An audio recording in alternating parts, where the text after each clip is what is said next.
1965 New Jersey Guild T-50, made in New Jersey. Back on the tobacco fields, baby.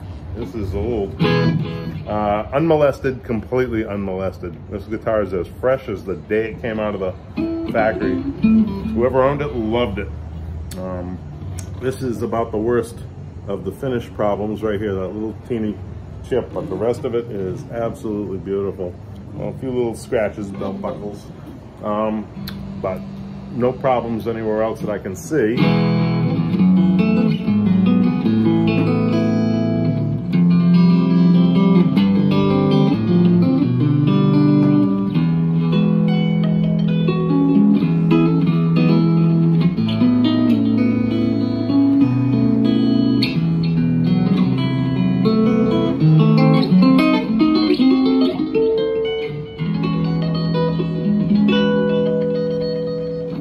Going through the motions. Original pick guard, you can still see the word Guild, it's not all worn away.